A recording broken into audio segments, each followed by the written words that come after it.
Bueno, buenas tardes tengan todos, un placer. Espero que les guste este tema tanto como a mí me apasiona.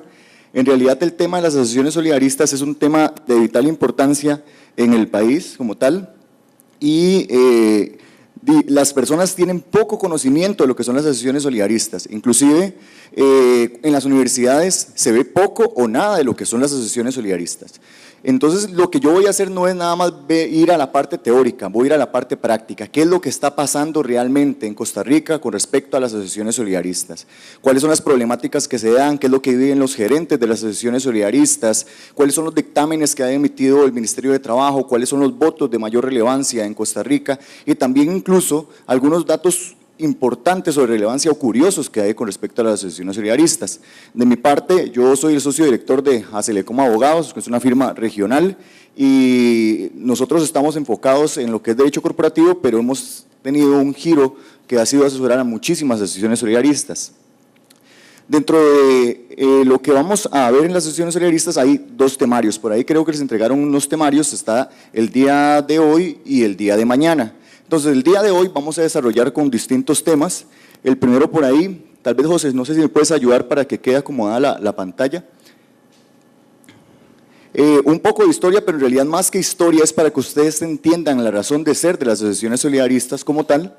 Posteriormente, vamos a tener lo que son los, me está fallando el puntero, los datos relevantes. Esperar que nos acomode la pantalla para que quede bien y podamos ver todas las presentaciones.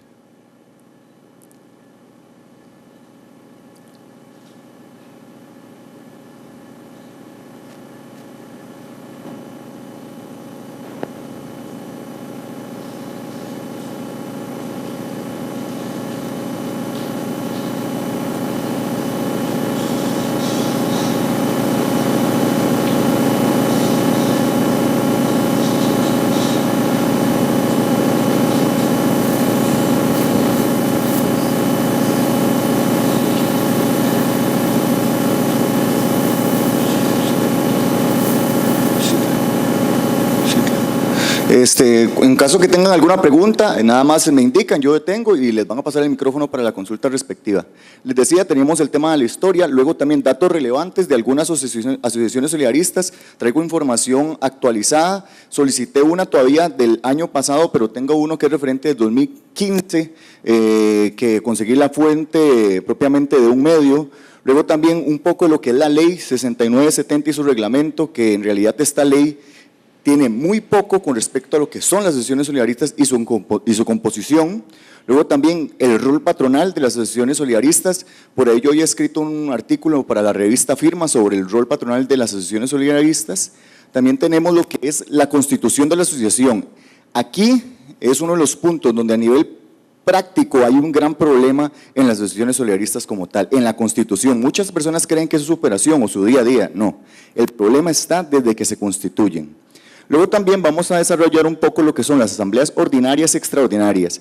Aquí también se dan situaciones, les voy a comentar casos, anécdotas y temas que me han sucedido a mí, celebrando asambleas ordinarias y extraordinarias, tanto como asesor o moderador de estas asambleas. Desde asambleas que han arrancado a las 6 de la mañana y terminado a las 10 de la noche, o una asamblea que comienza a la 1 de la tarde, termina a las 10 de la noche, o alguna que pudo haber durado 15 minutos. Pero ¿por qué es que pasa esto? Entonces eso es lo que vamos a ver por acá.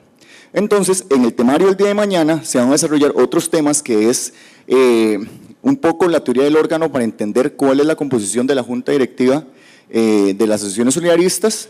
También un tema que por ahí me habían hecho una consulta a una asociación, entonces voy a meter el tema de las sesiones de junta directiva, tanto las físicas o virtuales, es un tema que de repente ni siquiera para lo que son las sociedades mercantiles se encuentra regulado expresamente.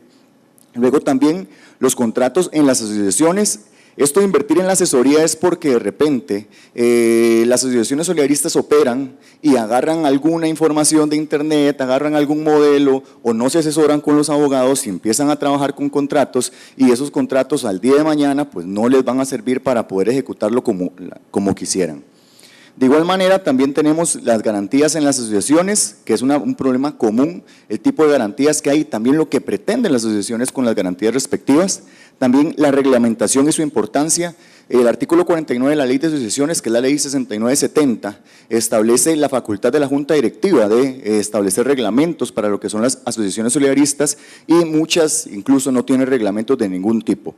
Posteriormente vamos a ver el rol de la Fiscalía y el tema de los comités. Adicionalmente vamos a ver algunas acciones de inconstitucionalidad que se han presentado. Hay una que fue muy importante, fue resuelta hace aproximadamente 15 días, que fue un fallo dividido de 4-3 con respecto al tema de la cesantía, y también a un tema que es el mismo patrono en lo que son las instituciones públicas, qué hacer cuando hay un mismo patrono, cuando es el tema del patrono Estado, y el tema del fondo de mutualidad, que ha estado regulado por lo que es la SUPEN, y la SUPEN quiere regular de alguna u otra manera no solo a los colegios profesionales, sino también a las asociaciones solidaristas.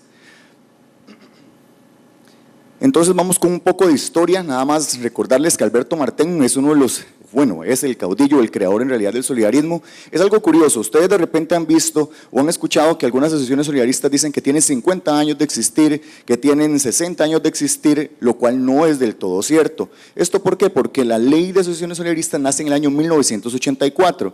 En efecto, puede que operaran de hecho las asociaciones, pero no quiere decir que propiamente las asociaciones tengan ese tiempo de existir. Algo importante, el dato de relevancia del artículo 3 es ¿qué es lo que pretende con la creación de la ley, las asociaciones solidaristas? Esta ley establece básicamente la paz social y también la armonía obrero-patronal. En realidad tuvo un trasfondo y una razón de ser con las asociaciones solidaristas, que era tratar de atacar lo que era el sindicalismo. Algo importante que tengan en cuenta es que Costa Rica es el líder a nivel mundial de lo que es el solidarismo. ¿Por qué esto? Resulta que solamente Guatemala, Costa Rica y hay otros países que han tratado de implementar algunas figuras similares, son las que tienen asociaciones solidaristas. No obstante, la figura de Guatemala es un tanto distinta, entonces tenemos que tener en cuenta que Costa Rica es el padre en esto. Además de ello, a mí me pasó una vez que de una empresa transnacional, nosotros éramos los abogados de la asociación solidarista, y el directivo corporativo de recursos humanos me vino a preguntar que qué eran las asociaciones solidaristas, si era un sindicato o qué figura era, porque no entendía qué era. Entonces, cuando le explicamos qué era, más bien se quedó maravillado, porque dice, es que en ninguna parte de lo que tenemos la corporación, estamos en alrededor de 100 países, hay una figura como esta, es primera vez que lo escucho. Entonces, es algo que tenemos que tener en cuenta, que Costa Rica está pasos adelante, incluso muchísimos países defendiendo derechos de los colaboradores. La razón de ser, para lo que tengan nada más como referencia, está en el artículo 1 y 2, es algo muy genérico. Posteriormente, en el artículo 8, que es en el inciso D y E, es donde ustedes se van a encontrar propiamente, donde chocan y no pueden incluso las asociaciones solidaristas hacer convenciones colectivas. Eso es lo que dan los sindicatos. Y por otra parte, lo que son las asociaciones solidaristas como tal, los sindicatos no pueden hacer actos de las asociaciones solidaristas, no le permiten a uno u otro, y eso está establecido literalmente por la ley. Ahí es donde encontramos de manera solapada la razón de ser de su creación de las asociaciones solidaristas. De igual manera, la realidad actual de las asociaciones es que hay una cantidad enorme, que lo tenemos ahí por datos, que son 1.457 asociaciones solidaristas activas en el país. El nivel de economía también es altísimo, la cantidad de dinero que se mueve con las asociaciones solidaristas es increíble. Y el tema de regulación es nula. ¿Por qué nula? Nos encontramos una ley que es una ley que tiene una composición de una cantidad de artículos muy limitada, y un reglamento también que es muy limitado, y tenemos que entonces nosotros hacer ciertos análisis que vamos a ver más adelante. Importante mencionarles que las asociaciones solidaristas como tal se rigen por el principio de la autonomía de la voluntad, porque son entes privados, y esto lo ha resuelto la Sala Constitucional en reiteradas ocasiones. No obstante, los votos que se refieren a asociaciones solidaristas no son muchos, hay que hacer un estudio profundo para determinar qué son las asociaciones solidaristas como tal. Entonces vamos con algunos datos. Resulta que en el año 2015 las asociaciones solidaristas tuvieron un crecimiento increíble, pero eso es el año 2015. Yo estoy pendiente que me den este dato para el año 2017, pero vamos a dar datos del año 2015. Resulta que los excedentes que se repartieron en el año 2015 Aquí voy a tirar hasta el año 2017 y más adelante otros datos que están al 2015. En el 2015 se repartieron 826 millones de dólares en excedentes para los asociados. En el año 2016 fueron 908 millones de dólares en excedentes, que son las utilidades que ganan las asociaciones luego de haber invertido, de haber colocado distintos dineros. Entonces ese dinero es propiamente para los colaboradores. Y en el año 2017 fueron 971 millones de dólares en excedentes, 7% más que el año 2016 y un 17.5% más que el año 2015. Aquí es donde vamos a un tema del top 10 de las asociaciones solidaristas. Hay un top, y ese top que tenemos de las asociaciones solidaristas fue fundamentado por la revista ECA, y esto es el dato del año 2015. Ustedes lo pueden encontrar, incluso esta fuente del sitio web de ECA. Ellos indican que tienen del 2017, pero cuando uno lo descarga tira y genera este Excel del 2015. Entonces vamos a ir con el top 10 de la mayor cantidad de afiliados. Aquí ASEX en el año 2015 tenía 36.168 asociados. Actualmente, al 2017, según fuente en la misma página web de ASEX, tiene 40.600 asociados. Luego tenemos ASADEM, que es la de Walmart. Esta encontramos que tiene 11.652. Hay algo muy curioso, hay instituciones públicas o privadas que tienen una gran cantidad de empleados, pero no propiamente tienen asociación solidarista o no todos están asociados. Por ejemplo, la Asociación Solidarista del Ministerio de Gobernación y Policía tiene alrededor de 15.000 empleados, pero actualmente cuenta con 2.500 asociados. Lo que es la Asociación Solidarista del Poder Judicial tiene 6.104 al 2015. La de HP, 5.400, este número era en el 2015, yo creo que eso ha variado por la situación que tiene HP a la fecha, pero en el 2015 tenía 5.400. La del Banco Nacional, 5.145 asociados, la de Cargill, 4.073, la del BAC San José, 3.794, la del Banco de Costa Rica, 3.592, la de ACDEP, que es la de Dos Pinos, viene de 2.920, y la de Boston Scientific, 2.823. Posteriormente tenemos otro top con respecto a esto, las que más crecieron en el año 2015. Hubo un crecimiento de ASEX que entonces en ese momento, cuando ellos estaban haciendo incluso la repartición de excedentes, tuvieron un crecimiento de 3.922 asociados más. Esto es variable, este top de crecimiento es muy variable porque hay veces que asociados se desafilian y se vuelven a afiliar, entonces no hay como un control estricto de saber si en realidad este crecimiento es total de un asociado nuevo o son asociados que se desafiliaron y se volvieron a afiliar. Entonces el corte, según la fuente, es simplemente que se afiliaron y creció en número, pero bueno, hacen cortes a fecha, que normalmente las hacen en noviembre. Acebanacio tuvo un crecimiento en el 2015, importante. Acebanacio es una asociación muy curiosa que nació en el año 2012 y se ha puesto en el top de las asociaciones solidaristas por un tema de crecimiento de inversión muy alto y muy acelerado, y se ve en el 2015 que tuvieron 2.107 asociados más. Luego tenemos la Acecopegrupal, que tiene un crecimiento de 1.597. Luego también tenemos la de IBM, que tuvo en el 2015 1.063. Luego también tenemos la de Hospira, 1.037. La de la Universidad Nacional, 974. La de ACEINSTA, 956. Asostar, 825. Asosdejut, 822. Y ACEMOP, 821. Luego hay un tema con respecto al patrimonio. Resulta que nosotros no nos damos cuenta, incluso a nivel económico, qué tan fuertes son las asociaciones solidaristas. Resulta que el patrimonio de las asociaciones solidaristas equivale a un 12% del Producto Interno Bruto del país, que son 6.425 millones de dólares. Eso es altísimo. Y de repente encontrarnos con que tenemos una ley, como la vamos a ver más adelante, y un reglamento, como lo vamos a ver, es un tanto preocupante. Entonces, en top de patrimonio, este top de patrimonio tuvimos que hacerlo casi que a investigar con respecto a las asociaciones, porque el patrimonio a veces cuesta un poco llegar a estos informes financieros, porque eso los otorgan las asociaciones, privado para sus asociados, y algunas asociaciones, para que sea atractivo para la inversión, pues sí lo hacen público. Entonces, por ahí teníamos el de ASEX, vean la cantidad de ceros que tenemos por ahí con respecto a ASEX, que son 245.000 millones de colones, Acebanacio 103.000 millones de colones, Acebancosta 36.000 millones de colones, Asosdejut 34.000, Asobac, Acebac 15.000, ACHP 4.000 y SUGEF, aquí es donde quiere regular. Aquí es donde ya se pone un poco más interesante el tema de la charla con respecto a los datos. ¿Por qué? Resulta que el año 2017, en junio, su jefe emitió un comunicado que quería empezar a regular lo que eran las asociaciones solidaristas como entidades financieras. ¿Por qué?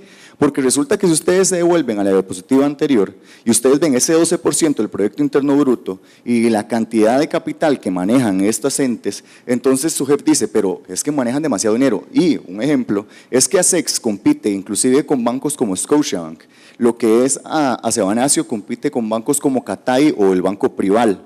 Entonces nos encontramos con que son entidades que tienen demasiado capital y su colocación también a nivel de garantías hipotecarias, prendarias, descuento de facturas, entre otras figuras que vamos a ver incluso el día de mañana. Entonces ahí es donde su jefe dice, no, yo a ustedes les di un tratamiento con respecto a que estuvieran exentos de renta, les di un tratamiento con respecto al tema de que no los voy a regular, pero es que la cantidad de dinero que ustedes están moviendo me preocupa, este dinero que están moviendo, pero hay una posición, un movimiento muy fuerte de las asociaciones, que son 1.457, que dicen, no, es que nosotros estamos haciendo todo esto y estas cuentas se las rendimos a los asociados, igual le damos cierto ingreso a Hacienda y demás, entonces por ahí vamos a tener un tema legal muy interesante con su jefe.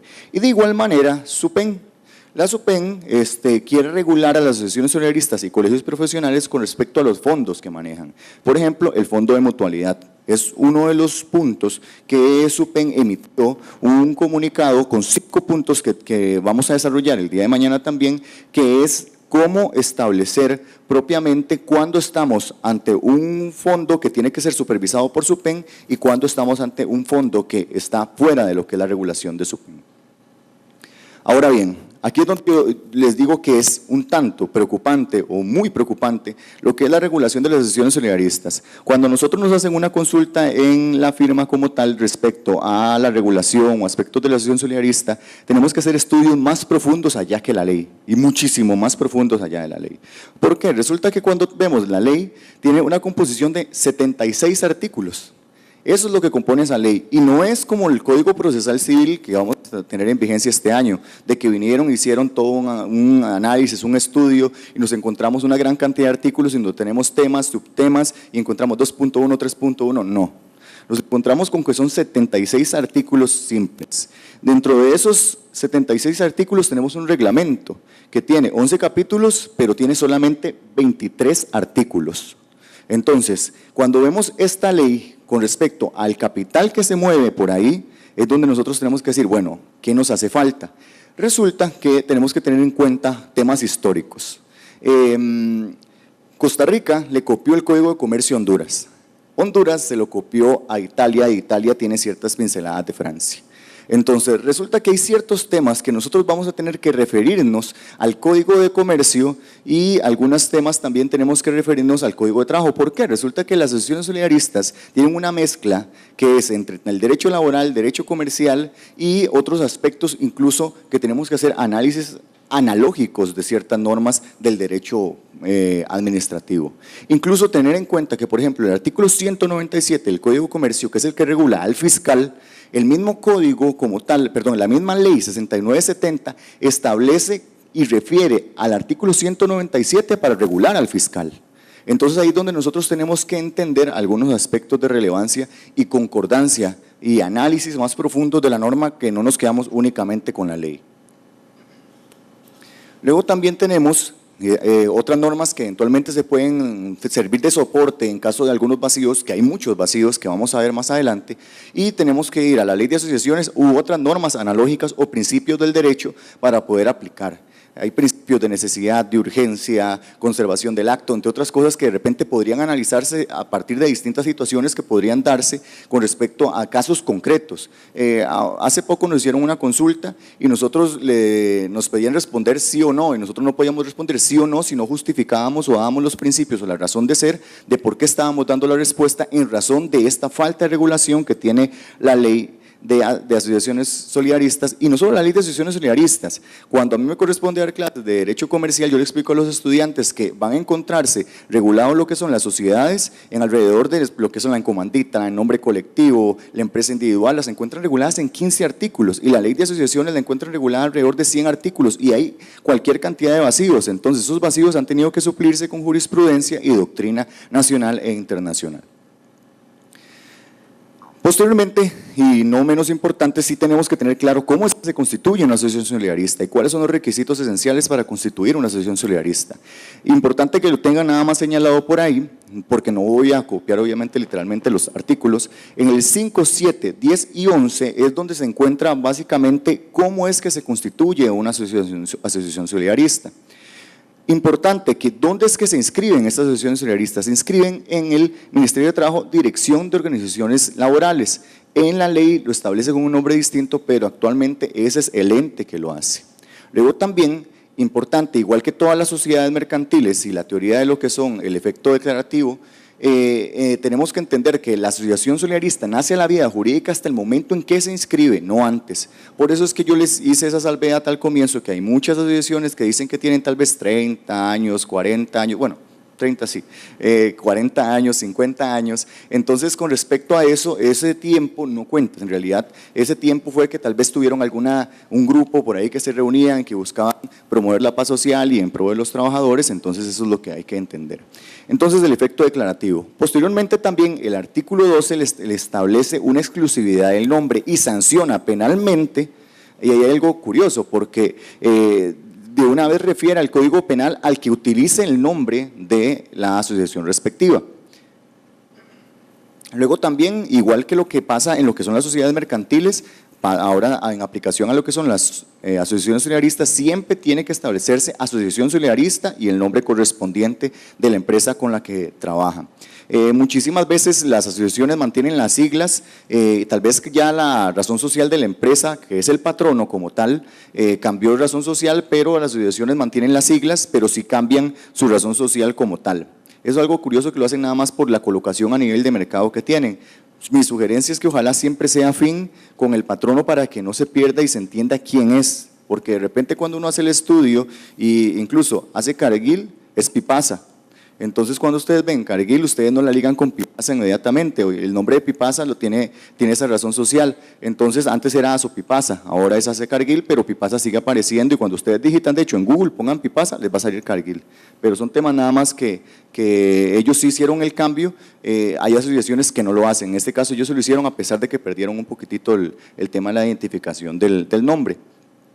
Posteriormente también el mínimo para constituir son 12 trabajadores mínimo, y lo que establece la ley como tal es que puede ser o en escritura pública o en papel oficio. ¿Qué quiere decir esto? En escritura pública básicamente es que lo pueden hacer ante notario o bien que lo puedan hacer en papel oficio y posteriormente comisionar a alguna de las personas que constituyeron la asociación para que ante un notario eventualmente autentique las firmas o se apersone para que él eventualmente protocolice el acta o simplemente firman todos y se llama un notario para que autentique las firmas y se presente.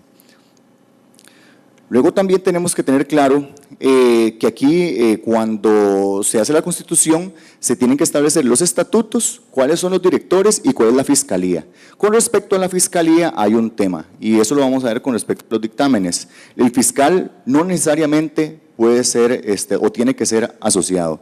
El tema de la teoría del órgano. La teoría del órgano le aplica igual que a las sociedades mercantiles, a las asociaciones solidaristas. ¿Qué significa esto? La teoría del órgano es que igual que el cuerpo humano, las asociaciones solidaristas y las sociedades mercantiles como tal están compuestas de órganos. Entonces, lo que corresponde tanto a las asociaciones como sociedades mercantiles tienen órgano deliberativo, el órgano gestor y el órgano contralor. El órgano deliberativo lo entendemos como la asamblea. El órgano gestor entendemos que es la junta directiva y el órgano contralor entendemos que es la fiscalía. Entonces, esa teoría del órgano se ve manifiesta propiamente en lo que es la ley 6970 para la regulación de lo que son las asociaciones solidaristas. Luego también, aquí es donde empezamos a ver el estudio más profundo de lo que corresponde a la presentación. El artículo 13. El artículo 13 es igual al artículo 18 del Código de Comercio, que es el que regula cuáles son o los requisitos mínimos que tiene que tener la constitución de una sociedad. En este caso, en el artículo 13, estos son los requisitos mínimos que tienen que tener los estatutos de una asociación solidarista. ¿Qué es lo que ha pasado? Ha pasado que hay un machote por ahí que ha circulado a través de muchísimas manos y entonces han empezado a crear asociaciones sin asesoría y además sin asesoría nada más cumpliendo los requisitos mínimos del artículo 13, cuando hay muchísimos vacíos que vamos a ver que no se regulan en los estatutos. Entonces, respecto a la razón social, cuando se constituye la asociación hay que establecer la razón social, el nombre de la asociación. Hay algo importante, ese afines que puse yo por ahí pasa, o sea, una situación particular, cuando hay una sociedad o un patrono que tiene varias sociedades en común o son de un mismo grupo de interés económico, entonces podría llamarse como la empresa principal y meter a las otras asociaciones, perdón, las otras sociedades que son hijas para que estén cobijadas también y las cubra entonces esta asociación solidarista. Por ejemplo, de repente, digamos que Castrol tiene muchísimas empresas eventualmente, entonces esas empresas, la asociación solidarista se llama Asoprol, y Asoprol, porque se llama Productos Lubricantes de la empresa, resulta que hay varias empresas que tienen la razón social o tienen su operación, son del mismo grupo de interés económico, entonces cuando se constituye la asociación como tal, determinan que todos los empleados que están dentro de ese mismo grupo de interés económico, que son los mismos dueños, que son los mismos accionistas como tal, entonces van a tener los mismos beneficios al momento que se constituyen. Puede hacerse cuando se constituye o podría hacerse una reforma estatutaria para agregar estas sociedades hijas. Esto es muy común que se dé y ustedes se van a encontrar muchísimas asociaciones solidaristas que van a tener el nombre y dice afines. Afines siempre, casi siempre va a ser esto. Por ejemplo, también el Banco Nacional. La Asociación Solidarista del Banco Nacional, el Banco Nacional como tal, como ente, tiene sociedades anónimas. Tiene, por ejemplo, la pensiones, correduría de seguros, entre otros entes eventualmente que tiene. Resulta que cuando se constituye la Asociación Solidarista del Banco Nacional era únicamente de la cédula jurídica del Banco Nacional, de la personería jurídica del Banco Nacional. Sí.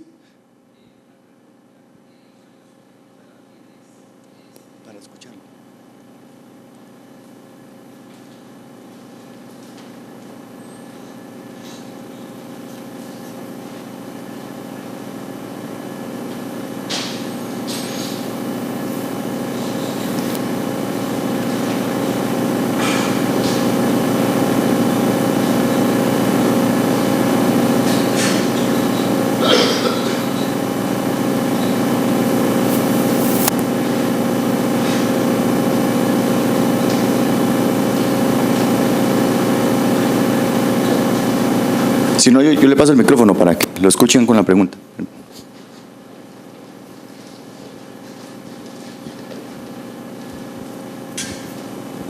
Sí, buenas tardes. Mi nombre es Marvin Rodríguez, vengo de la Asociación de Empleados de Demasa y del área de Fiscalía. Mi pregunta es, tenemos estado casualmente doña Lorena, que es nuestra administradora, el Afines. Digamos, dentro de ese Afines podría entrar, digamos, los de la administración de la asociación o no. Muy importante la pregunta que hizo el compañero. ¿Su nombre me dijo era? ¿Perdón? Don Marvin. Eso se da muchísimo, esa práctica de que los que son los colaboradores que trabajan dentro de la asociación, de repente se metan por ahí. Eso no se puede. La misma ley establece de manera prohibitiva que personas ajenas a la asociación tengan beneficios. ¿Qué es lo que se podría hacer? Se podría de repente a nivel estatutario establecer de que la misma asamblea como órgano deliberativo le otorgue beneficios a los colaboradores o que de repente, como lo han hecho la Asociación Solidarista de la Caja, que tiene ASEX, que es la Asociación Solidarista de Empleados de ASEX, y luego también ACEBANACIO, que tiene ACEBANACIO.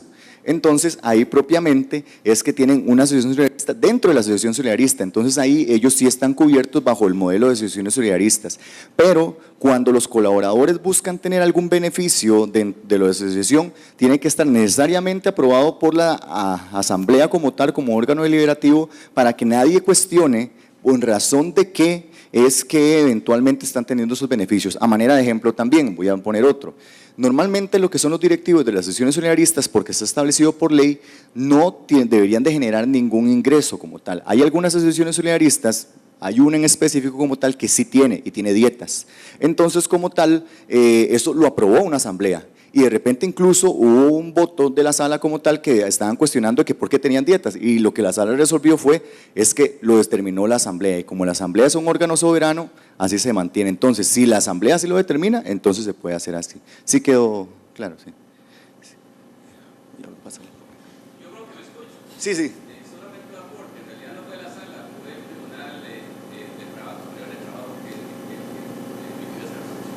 Sí, no, también la sala por ahí vino a reforzar eso. Por ello igual yo tengo las fuentes y se las voy a suministrar posteriormente para que la tengan, pero sí, o sea, incluso estos criterios que manifiesta la sala con respecto a esto, e incluso no me extrañaría que el tribunal también se haya manifestado con respecto a eso, pero sí, la sala manifestó expresamente porque hubo ese reclamo como tal, pero sí, muy válido el aporte, compañero. ¿Su nombre, perdón? ¿Perdón? Gracias, don Rodolfo. Posteriormente, el tema del domicilio tiene que establecerse claramente, el domicilio de la asociación solidarista, dónde se va a encontrar ubicada exactamente. Algo importante, y eso es otra consulta que me hicieron, una vez una asociación solidarista me llama y me dice, Kendall, es que me van a sacar, ya no me quieren aquí. Y me dijeron, usted obligatoriamente el patrono me puede sacar a mí cuando, de las instalaciones de él. Y yo le dije, es que sí, usted… Su domicilio, el patrono más bien le está dando el beneficio de que esté ahí, pero usted tiene que buscar dónde estar, a menos que el patrono le haya garantizado de una u otra manera el domicilio, el lugar donde estar. Entonces esta asociación solidarista hizo un convenio con el patrono, y en este caso era una entidad pública, hizo un convenio con el patrono para que durante el plazo, hicieron un convenio como por 25 años creo, o 50 años, le dieran ese espacio para que se mantuviera ahí, porque los querían sacar. De igual manera, ustedes conocen algunos casos, por igual, la Asociación Solidarista de Walmart tiene su propio lugar, la SEX tiene su propio edificio, el Banco Nacional tiene su propio edificio, pero si de repente alguna relación o se empieza a complicar, podría el patrono decirle no, o sea, busque su domicilio, busque eventualmente dónde operar, porque el hecho de que el patrono permita que se constituya una asociación solidarista no quiere decir que necesariamente permita que desarrolle todas sus operaciones dentro de las instalaciones de las oficinas del patrono.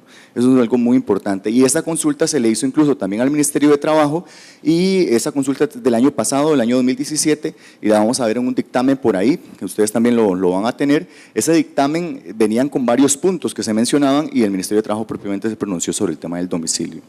Luego también los fines y medios para lograrlos. Aquí es uno de los puntos que vamos a desarrollar más el día de mañana, y eso está básicamente regulado en el artículo 4, en el artículo 6 y en el artículo 18 de la ley 6970, donde vamos a encontrar qué fines y medios, pero aquí de manera general y a grandes rasgos, la ley como tal permite hacer a las asociaciones todos aquellos actos que sean lícitos para lograr y conseguir los fines, que sean para beneficiar a los colaboradores y incrementar su nivel de vida. Posteriormente también la modalidad de afiliación y desafiliación. Aquí hay un gran tema, igual es una consulta muy común.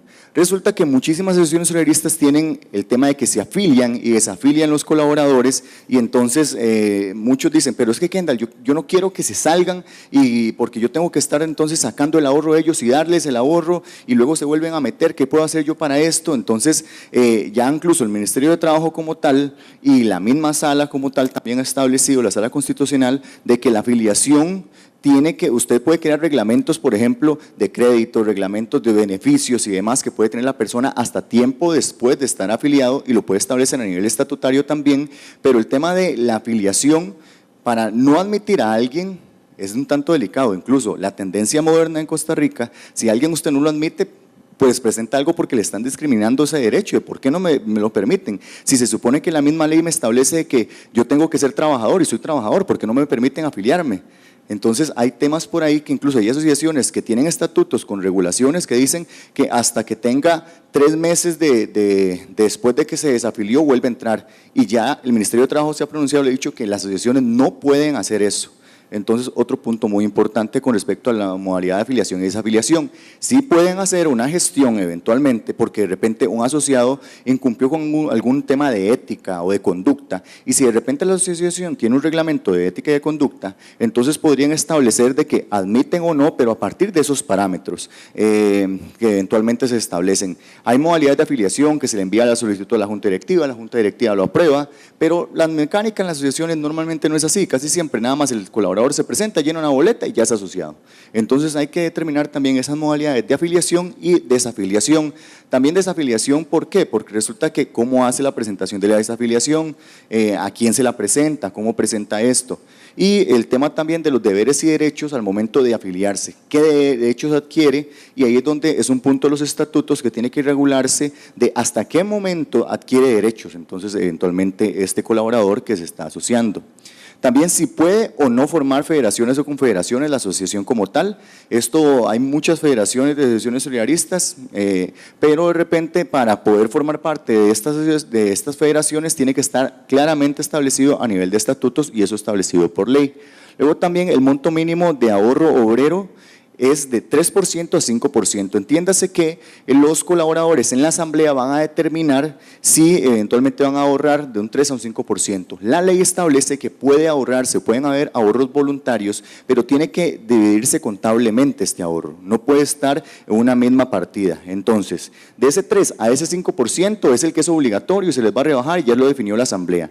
Justamente este año, más bien tuve el que moderar una asamblea que traía la moción, la Junta Directiva, de que un 0.33% más, pero fuera un ahorro voluntario de los colaboradores, se supusiera ahí. Entonces se hizo una modificación en lo que era el patrimonio de la asociación, pero estableció que ese 0.33% es voluntario, que es un ahorro que lo hacen ellos de manera voluntaria y que es aparte al porcentaje como tal. Entonces ya lo tramitamos al Ministerio de Trabajo y el Ministerio de Trabajo lo aprobó. Pero tiene que hacerse esa diferencia y también tiene que indicarse que se lleva en otra partida contable. De igual manera se estableció en ese punto 33 que la Junta Directiva iba a reglamentar cómo era que iban a trabajar ese ahorro y se lo iba a presentar a la asamblea. Posteriormente también los órganos y su funcionamiento. ¿Cuáles órganos hay? Perdón, sí. Es que tenemos una dudita. Ese ahorro, si el trabajador se desafilia y la asociación no quiere darle ese dinero, ¿en qué vía lo reclamo? ¿En la laboral o en la civil? Ese tipo de procesos eventualmente son laborales. Inclusive nosotros tuvimos un caso curioso en el despacho donde, y lo vamos a ver, había una deuda. Por ley en el artículo 20 y 21 de la ley de asociaciones como tal, establece que si hay deudas como tal, entonces los ahorros se agarran para cubrir esas deudas. Resulta que la asociación agarró los ahorros, pero todavía había un saldo. Entonces, lo que es el aporte patronal, muchas asociaciones lo hacen y eso lo vamos a ver y vamos a hacer una diferenciación. Entonces, dijeron que el aporte patronal también lo agarraban. El aporte patronal por ley se establece que no. Ese aporte patronal, ¿por qué? Porque es la cesantía y eso rompe el tope de la cesantía, igual lo vamos a hacer más adelante. Resulta que la asociación solidarista se lo dejó y ella no refutó en su momento. Tiempo después, como a los 6 meses, llegó una demanda donde ella pide daños y perjuicios porque con ese dinero iba a hacer una inversión por madera y que había perdido 80 millones de colones porque iba a hacer una compra de madera con esos 6 millones que no se le habían dado y reclamó a nivel laboral. Curiosamente nosotros teníamos un caso de cobro judicial, entonces nosotros enviamos a embargar en ese caso de cobro judicial lo que eventualmente dictaran en la sentencia para tratar de embargarla, porque eventualmente lo que establece la ley de cobro judicial, igual va a establecer el Código Procesal Civil nuevo, es que usted puede embargar todo lo que genere frutos o todo lo que genere ganancia. Entonces nosotros enviamos el oficio, o sea, la teníamos como amarrada. Cuando el juzgado de trabajo resuelve, dice que en efecto teníamos que devolverle el aporte patronal, ya yo le había dicho a la asociación como tal, pero algo que la asociación no había cumplido, una de las partes que habíamos asesorado era que en la liquidación hicieran 2 cosas, eso son dinámicas prácticas. Uno, que ella estableciera literalmente que ella aceptaba pagar ese aporte patronal para que se cubriera la deuda, pero que lo estableciera ella literalmente, que yo lo aceptaba de manera voluntaria. Y de igual manera que generaran 2 cheques. Esto es una práctica común, incluso esto lo hicimos, en este caso sí lo puedo mencionar, con una asociación solidarista, la de MAVE. MAVE hace 4 años tenía 1000 asociados aproximadamente, actualmente tiene 80. Entonces, cuando se da el tema de que empiezan a liquidar colaboradores, muchos tenían deudas y muchos llegaron a acuerdos como tal para que entonces ellos pagar parte de la deuda y quedar con el saldo correspondiente. Pero eso se vería ya la respuesta propiamente en los tribunales de trabajo, sí. De igual manera, no me extrañaría, y hago una salvedad, que de repente presenten una causa penal por apropiación y retención indebida, porque podría darse. De repente, y se podría darse, y le digo por qué, porque el hecho de retener dineros que eventualmente no le corresponden a la persona, la pueden presentar. Que tenga razón o no es otro tema, pero podría darse ese tema, que presentan en materia penal eso. Entonces podría darse.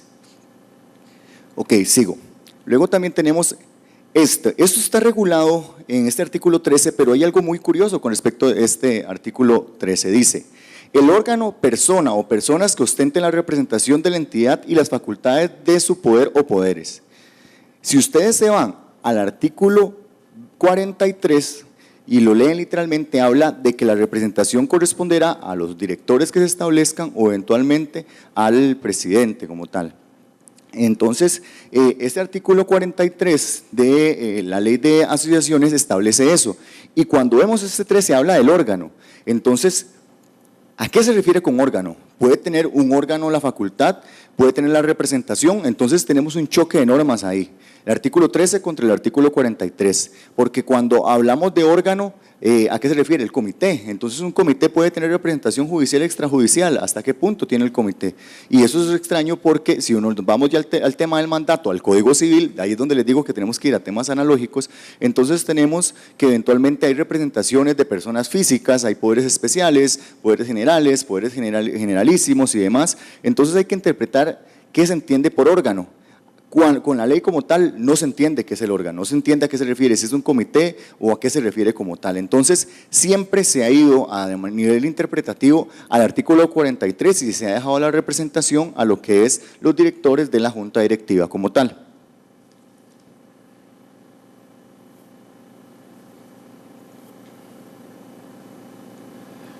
Luego tenemos las modalidades de extinción y correspondiente a lo que son las disolución y liquidación.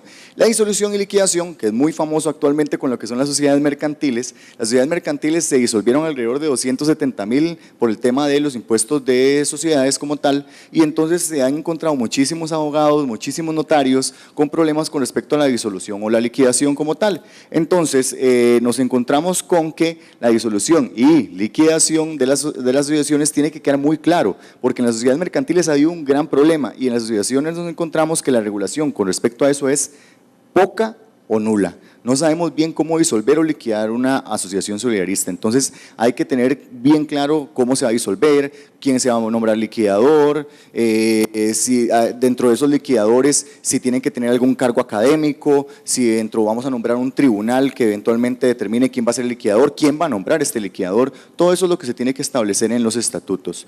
También el procedimiento de reforma de estatutos, en efecto eso se hace a través de asamblea extraordinaria, pero eventualmente tenemos que tener por ahí claro que esta reforma de estatutos que se hace podrían tener mecanismos de cómo hacerlos, cómo convocar esto, cómo se presentan las mociones y demás. Eso lo vamos a ver un poquito más adelante. De importancia, tenemos el artículo 18, que son el patrimonio y recursos económicos. Dentro de lo que establecemos de este artículo, tenemos el aporte obrero, que es de un 3% o un 5% en el literal A. Luego tenemos el aporte patronal, que es de común acuerdo. El patrono necesariamente tiene que llegar a un acuerdo en el momento que se constituye la asociación para determinar cuál es el porcentaje que eventualmente va a otorgar a los trabajadores. Aquí es donde se rompe en el sector privado el tope de la cesantía y eventualmente, ¿por qué digo que en el sector privado? Porque puede que en el sector público haya una convención colectiva que ya haya roto lo que es el tope de cesantía como tal, entonces hay que ver cada institución según corresponda.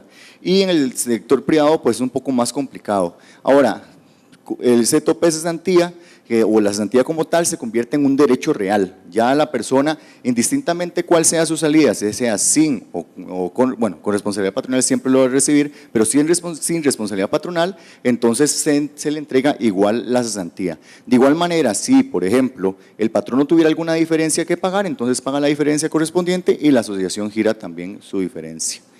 Luego también tenemos aquí algunos criterios de la situación de desvinculación. Por ahí tenemos el dictamen del Ministerio de Trabajo, que es de instituciones donde hay asociación solidarista a una institución donde no la hay. Resulta que si el colaborador se va de una asociación solidarista a una institución, eso es en el sector público como tal, a una institución donde no la hay, entonces se entiende que se desvincula y se le entregan todo lo que corresponde a esos ahorros y también el aporte patronal. También tenemos el dictamen del año 2010 del Ministerio de Trabajo, donde eventualmente si hay otra asociación solidarista y entonces el colaborador decide si le trasladan a la otra asociación solidarista para que siga administrando ese aporte patronal y también el ahorro, o bien si eventualmente se le entrega a él para que él disponga de ese dinero. Ese criterio, como les indico, es del año 2010. Luego también tenemos otro criterio que fue el año 2008, que es de la Asociación Solidarista del Registro Nacional como tal, y establecía de que qué pasa cuando un asociado se pensiona. Me gustó mucho ese dictamen, porque resulta que ese dictamen establece que indistintamente la persona se pensiona y sigue trabajando eventualmente ahí, ya es una de las formas atípicas de terminación de la relación laboral. Entonces se le gira lo correspondiente al ahorro y aporte patronal, todo lo que tenga en la asociación, y si se le vuelve a contratar, vuelve a entrar como un colaborador nuevo y se le afilia de nuevo. Entonces, esos son temas que a veces no contemplan los estatutos, e incluso hay un proyecto de ley como tal para que eventualmente los trabajadores pensionados que sigan trabajando se les mantenga hasta en el tanto sea la desvinculación total. Este dictamen también estableció del tema de la reafiliación, que se establecieran también algunos mecanismos de cómo reafiliar también a estas personas y que puede ser inmediata inclusive. Luego también tenemos el rol patronal. El tema del rol patronal, como les indico, yo escribí un artículo en el año 2016 para la revista Firma y les comento una anécdota. Resulta que yo iba a una reunión de una junta directiva y estaba reunida la junta directiva, se está presentando cada uno de los miembros y cuando me presentan a una de las personas que participan en la reunión me dicen, es que él es el dueño de la empresa. Ya cuando termina la sesión de junta, me dice el miembro de la junta, yo creí que estaba nada más invitado, me dice, no, es que el patrón no participa siempre en todas las sesiones de junta. Entonces, hay un tema por ahí que tenemos que tener claro. Resulta que la ley expresamente establece el tema de los representantes patronales y eso está muy ligado con el artículo 5 del Código de Trabajo. Ahí es donde les hago ver a ustedes que hay una relación directa entre lo que es buscar normas que están afines con la ley de asociaciones.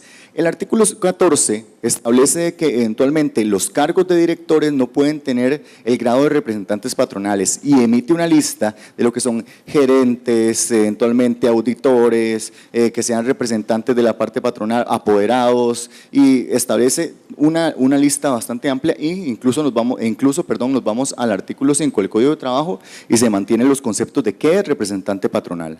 Entonces, entendido esto, muchísimas asociaciones solidaristas tienen este problema y este problema se da porque muchos de los que eventualmente quieren ostentar el cargo de lo que es la junta directiva como tal, tienen cargos de jefatura. Entonces habría que entender quién puede estar en ese cargo eventualmente de la junta directiva. Hay que interpretarlo, porque muchas de las personas que tienen ese cargo de jefatura puede que tengan 3 personas, 4 personas eventualmente bajo su mando y si viene siendo un representante patronal o puede tener un cargo de gerencia, un título como tal. De otra manera también a nivel académico se ha entendido de una u otra manera que lo que son las directivas tienen que tener un conocimiento técnico para saber por lo menos administrar los dineros de los asociados, las inversiones de los asociados, entre otras cosas. Entonces, no precisamente todos los colaboradores van a tener ese conocimiento técnico que van a tener algunas personas como tal. Hay ese choque. Entonces ya han habido casos, bastantes casos de varias asociaciones e incluso el Ministerio de Trabajo para este año casi que inició como una campaña, diría yo, porque nosotros inscribimos cualquier cantidad de actas de asociaciones, inició una campaña básicamente donde solicitaban que se indicara propiamente el puesto que desempeñaba la persona y por mínimo que usted pusiera algún cargo de de representante patronal, lo rechazaba y decía no, porque contraviene lo que establece el artículo 14. Entonces tenemos que tener muy claro de que eventualmente los que son los directivos no precisamente tienen que ser representantes patronales como tal. Como les digo yo, hay casos ya que se han hecho consultas como tal sobre los cargos eventualmente respecto a los que son representantes patronales. Dentro de esto, sí. Para que me quede claro, el representante patronal puede participar de las reuniones, pero no puede formar parte de la junta directiva de la asociación. Sí, es correcto. Muy buena su pregunta para ampliar un poco más el tema. El representante patronal puede ser asociado, con voz, con voto como tal, pero no propiamente puede formar parte de la directiva como tal, pero sí tiene voz y voto. E incluso me pasó una vez también con otra asociación solidarista, estábamos en una asamblea y era el auditor general, y el auditor general pasa que tiene mucha fuerza en lo que era la corporación como tal. Entonces el auditor general decía algo y todos los demás que eran asociados no querían decir nada porque era el auditor general, y por otro lado estaba el que era el gerente de recursos humanos, y el gerente de recursos humanos iba contra él. Entonces los demás, los asociados no sabían cómo para dónde ir, a qué lado agarrar, y ellos tenían voz y voto como tal, pero ellos no podían formar parte de la junta directiva. Y esa asamblea fue muy curiosa porque eran dos posiciones encontradas, el del auditor general como tal y el de director de recursos humanos, y ellos hablaban, votaban sin tema, pero no podían formar parte de la directiva como tal. Luego tenemos por ahí este criterio incluso de la Contraloría General de la República, en el cual se establecía un tema de que querían hacerle una auditoría a una asociación solidarista como tal, pero la auditoría venía de parte de la administración. De igual manera ellos pusieron ejemplos de entes privados como tal, de casos donde la auditoría interna quería auditar a la asociación solidarista. Entonces la Contraloría dijo no, es que son personas jurídicas totalmente distintas y sus facultades llegan únicamente para su ente. Si ellos quieren tener una auditoría interna, ellos la pueden tener. De igual manera, con respecto a ese artículo 14, el Ministerio de Trabajo también se ha pronunciado con otros dictámenes y se refería también al cargo de auditor general, justamente, que si podían formar parte de la junta directiva el que era el asistente del auditor, y el Ministerio de Trabajo se pronunció y dijo que sí podía ser el asistente del auditor, más no el auditor general. Curiosamente, y es lo que les digo, ese asistente del auditor tenía bajo su mando alrededor de 15 personas. Entonces esos son los temas que uno tiene que entrar a analizar qué es representante patronal, y la misma sala segunda lo dice de una manera muy abierta. Entonces casi que todos los que tienen gente a su mando son representantes patronales.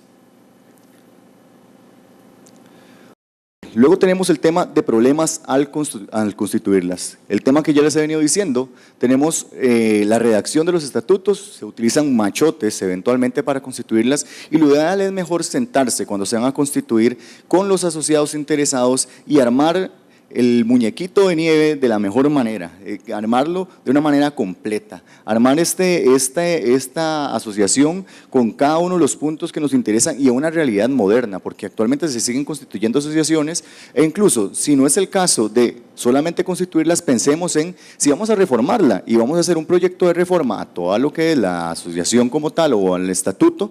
Entonces veamos un proyecto para que eventualmente se cambien y se modernicen los artículos en pro de los asociados. Tenemos por ahí también las facultades de la junta directiva. Esto lo vamos a desarrollar un poco más para el martes 13, no obstante son uno de los problemas muy grandes. En los estatutos el machote casi siempre no establece el tema de otorgamiento de poderes de la junta directiva o el presidente como tal. Entonces de repente los entes como tal no admiten que el presidente otorgue un poder porque en los estatutos no lo dicen. Muchísimas asociaciones solidaristas tienen este problema porque los entes bancarios le dicen no, yo ocupo que los estatutos expresamente lo digan o que bien la junta directiva lo autorice. Entonces el tema de otorgamiento de poderes es algo que no está en los estatutos y en muchas asociaciones solidaristas, y es un gran problema para algunos casos prácticos. Luego también la disposición de bienes, a veces queda muy limitado, les ponen un límite a la presidencia para actuar, le ponen 10 millones, 100 millones, 200 millones, 1000 millones o según corresponda, según cada asociación, y le dicen que después para disponer más de ese monto o para vender, hipotecar o disponer de alguna manera de los bienes, eventualmente tiene que ser con aprobación de la junta directiva. ¿Qué es lo que pasa? que cuando algún ente le pide el tema de firma de garantías como tal, por ejemplo, un pagaré o una letra de cambio, entonces los bancos le dicen, no, es que ahí dice de que tiene que ser aprobado por junta directiva, y tal vez en el estatuto dice que sí puede eventualmente firmar distintos tipos de documentos para el buen ejercicio de la asociación, pero no es claro. Y como en efecto no es claro, entonces hay que hacer la aprobación de la junta directiva o redactarlo de la manera que no haya duda ni siquiera con respecto a qué puede hacer o qué no puede hacer. De igual manera con los bancos, el tema de los cheques como tal, por ahí hay otras asociaciones que han tenido problemas con respecto a esto de la firma en bancos, los cheques como tal que se presentan ante distintas entidades financieras, entonces los bancos cuestionan.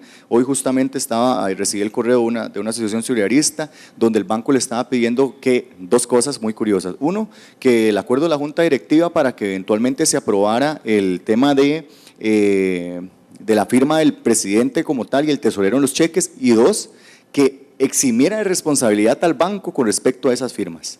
Entonces, de una u otra manera, el estatuto en realidad le permite hacer todo eso, pero los bancos vean cómo se lavan las manos incluso para que no les atribuya ninguna responsabilidad. Ahí vienen otros temas, otros criterios de responsabilidad civil objetiva y otra cantidad de cosas que tal vez los bancos no analizan, pero lo hacen como para salvaguardar de una u otra manera su responsabilidad. Luego también los fines y el objeto de la asociación es un problema que a veces no queda claro cuáles son los fines o el objeto. Inclusive, por ejemplo, bancos como el Scotiabank solicitan que eventualmente en lo que es el fin de la asociación o el objeto como tal de las sociedades mercantiles se establezca literalmente que diga que se pueden entrar en fideicomiso la entidad, entonces, o pueden constituir fideicomisos. Entonces, hay muchas asociaciones solidaristas que no establecen eso, les piden entonces reformar el estatuto para que puedan participar en ese fideicomiso. Eso es algo muy importante. Luego, libros y actas. El tema de los libros y actas es también qué tanto acceso pueden tener los asociados a estas actas, a estos libros, si el asociado lo puede pedir en cualquier momento, cuánto tiempo tiene la junta directiva para enseñar estos libros, el tema de la confidencialidad como tal, el tema de la ley de información no divulgada, qué pasa con la ley de información no divulgada con respecto, o las implicaciones de la persona que incumple la confidencialidad. Hay temas muy delicados que han surgido de distintas asociaciones solidaristas en el país y de repente se ha filtrado información, entonces ¿cuál es la implicación con respecto a esto? Eso no lo dicen los estatutos o no tienen claridad tampoco de cuál es el momento. La ley sí hay un momento que establece que tienen que mostrarse los libros antes de celebrar la asamblea para que los asociados estén empapados, pero no dice qué pasa, o sea, qué puede hacer el asociado con esa información o cómo tengo que darle esa información, si tengo que darle una copia, porque a veces han pedido expedientes originales y de repente o quieren el libro original, ¿cómo le doy? ¿Qué le doy? Todo eso son problemas en los estatutos. Luego también el procedimiento de afiliación y desafiliación. Aquí hay un tema importante, casi siempre en los estatutos se establece que después de 3 o 4 cuotas que no paga eventualmente el asociado queda desafiliado. Pero ¿qué pasa cuando alguien se incapacita o eventualmente entra en una licencia de maternidad o eventualmente le embargan el salario? Esas cosas no están reguladas a nivel estatutario o esas situaciones particulares también podrían reglamentarse. Entonces darle la facultad eventualmente a la junta directiva para que en esos casos especiales se establezca a nivel estatutario qué hacer con esos asociados para que sigan teniendo los beneficios o sus beneficios sean limitados. Son aspectos que nunca, de hecho, casi yo diría que he visto alrededor de 200, 300 estatutos de asociaciones como tal y nunca he visto yo una regulación expresa con respecto a eso. Luego el tema de elecciones. Ese es un gran problema con las elecciones. Las elecciones de repente a nivel de estatuto nunca dice cómo va a ser, cuál es el mecanismo de las elecciones. La manera de si va a ser electrónica, si va a ser física, si va a ser con mano alzada, si va a ser con papel, si va a ser secreto, o sea, nunca lo dice. Entonces el tema de las elecciones no se encuentra regulado. De igual manera, se puede establecer que se crea una reglamentación porque el artículo 49 de la ley 6970 establece la regulación expresa de lo que es reglamentos por parte de la junta directiva. Luego también el artículo 50 del proceso de reclamo del asociado. En el artículo 50 nos vamos a encontrar que si hay una afectación a algún asociado o un grupo de asociados como tal, pueden hacerle el reclamo a la junta directiva, pero ¿cuál es el procedimiento? Es una revocatoria, hay una apelación, cómo recuso, cómo se inhibe eventualmente la persona de la junta directiva, eso no está. Entonces, eso se podría establecer también en los estatutos y no está. ¿Por qué nos montamos en un machote que no regula nada de eso? Sesiones de junta directiva, ¿cómo sesionar? ¿Qué es la presencia? ¿Qué es la presencia física? Si es presencia física, si es presencia virtual, ¿qué hacer en casos de urgencia? ¿Qué hacer en casos de necesidad? ¿Cuál es el tema con respecto a las sesiones virtuales? ¿Cuáles son los mecanismos? ¿Cómo reglamentar esto? Luego, el manejo de la asamblea ordinaria y extraordinaria. Alcances y limitaciones del estatuto. También por ahí está el tema de aprobación e improbación. Curiosamente la ley establece que cuando se imprueba va a suceder lo que establezca lo que se juzgue pertinente, eso es lo que dice la ley. Entonces, de una u otra manera eso es lo que dice la ley. Entonces, cuando se imprueba un informe, o sea, cuando usted no está de acuerdo con un informe, entonces a veces no pasa absolutamente nada y en el estatuto usted podría establecer, cuando se imprueba un informe, entonces se someterá inmediatamente a votación, remover el puesto de la persona que se le haya improbado el informe, por ejemplo. Entonces, lo pueden establecer a nivel estatutario. Cuando se aprueba, pues no pasa nada porque se está aprobando el informe, pero es algo que no se encuentra regulado en ningún lado. Mociones, ¿cómo presentar mociones? ¿En qué momento se presentan las mociones? ¿Bajo qué mecanismo se presentan las mociones? El tiempo para presentar mociones en la asamblea, porque a veces se desordena el tema de las mociones, a veces presentan en una asamblea ordinaria mociones de asamblea extraordinaria, o en una asamblea extraordinaria mociones de asamblea ordinaria. Entonces, ¿cómo ordenar eso, el tema de las mociones? Si lo establecen a nivel estatutario, que por ejemplo las mociones se presenten una semana antes de la asamblea, eso es un mecanismo que es sano para la asociación, para que en el momento que esa moción esté presentada, de igual manera ver el filtro de que esa moción no sea que alguien eventualmente la oculte o no la quiera divulgar porque tenga algún interés. Entonces hay que determinar el tema con respecto a las mociones. Posteriormente tenemos el tema de las asambleas ordinarias y extraordinarias. El órgano deliberativo, como yo os he mencionado, eso se encuentra regulado, la ordinaria en el artículo 26, 27, 28, 33 y 34 de la Ley de Asociaciones, y lo que es la extraordinaria en el 29, 30, 33 y 35. El artículo 27 es el que habla propiamente lo de la discusión de aprobación e improbación de los informes. Ahora, vean lo que dice por ahí. Lo que son los informes, el resultado de los informes del ejercicio anual que presenta la Junta Directiva y la Fiscalía, sobre los cuales se tomarán las medidas que se juzguen oportunas. Si ustedes se ponen a interpretar la ley, y así es como casi siempre lo establecen los estatutos, es que se juzguen oportunas. ¿Qué es que se juzguen oportunas para un órgano deliberativo? Bueno, muchísimas gracias. Continuaba con el tema de lo que corresponde a las asambleas ordinarias y extraordinarias. No sin antes, hubieron dos consultas que me hicieron en el receso, nada más para lo que corresponde al rol patronal. El voz y voto es en asambleas ordinarias y extraordinarias, no en junta. Nada más aclarar y reiterar que en junta directiva no puede participar ningún representante patronal. E incluso nada más leo literalmente lo que dice el artículo 14 correspondiente a la lista que establecen, entendidos como directores, gerentes, auditores, administradores o apoderados de la empresa. Y de igual manera tenemos que irnos al artículo 5 del Código de Trabajo para entender lo que son los representantes patronales. Por ahí, como les indiqué, hay asociaciones solidaristas que se les ha cuestionado y han habido criterios del Ministerio de Trabajo y de la Sala Segunda correspondiente a qué es un representante patronal. De repente puede que no compartamos algunos criterios que lo que refiere al representante patronal, en algunos casos sí, en algunos casos no, y ahí es donde empiezan los debates y eso es lo bonito del derecho, los criterios que de repente encontramos. Seguimos, correspondiente a lo que son las asambleas ordinarias y extraordinarias, les indicaba la improbación de los informes.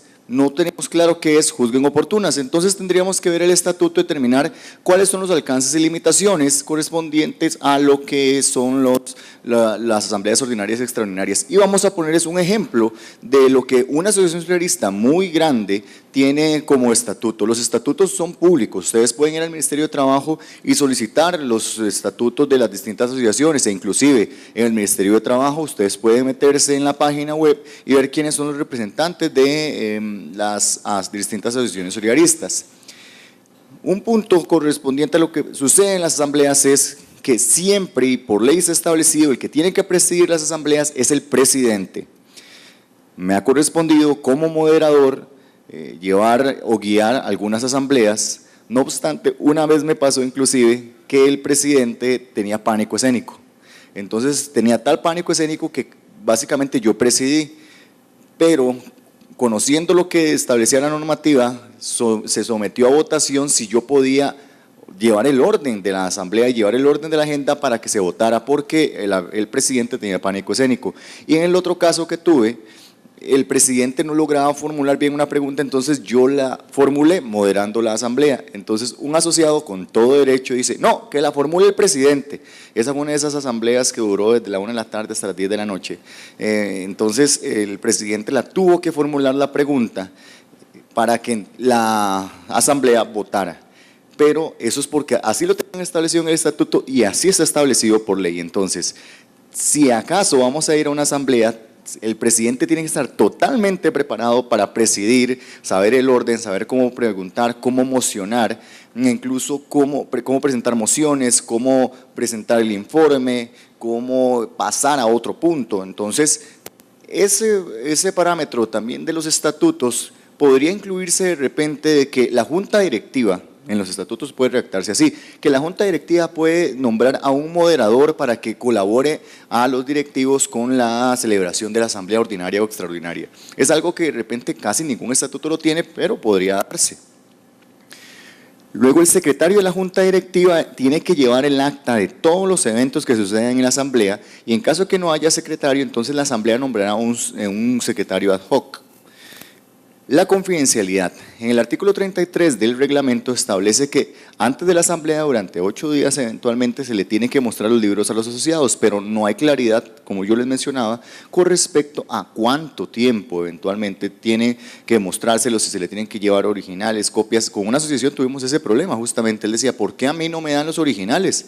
Yo quiero los originales, denme los documentos originales. Entonces le decíamos, no, es que se los podemos mostrar, si usted quiere sacarle copia, no puede sacarle copia, porque si usted saca copia, entonces eso se va a filtrar y va a empezarse a dar a todas las personas que corresponda. Tampoco puede tomarle fotos, entonces mejor que antes que eventualmente empiecen a cuestionar, que estén los estatutos. La diferencia entre asambleas la tenemos en que las asambleas ordinarias como tal son para temas que están establecidos en el estatuto, para la aprobación de excedentes y demás, no obstante, y temas que son, como su nombre lo dice, ordinarios, de la gestión diaria. La extraordinaria casi siempre está encaminada a lo que es la reforma de estatutos. No obstante, tenemos un tema con respecto a la redacción de lo que son las asambleas ordinarias. Este es un ejemplo y es un ejercicio para que ustedes vean, y se lo voy a poner para que ustedes me digan cuál es el eventualmente error que ustedes encuentran. Como les digo yo, es un artículo de una asociación muy grande. Entonces, dentro de esto, léanlo solo por un momento y díganme si consideran que hay eventualmente algún error de lo que establece este estatuto.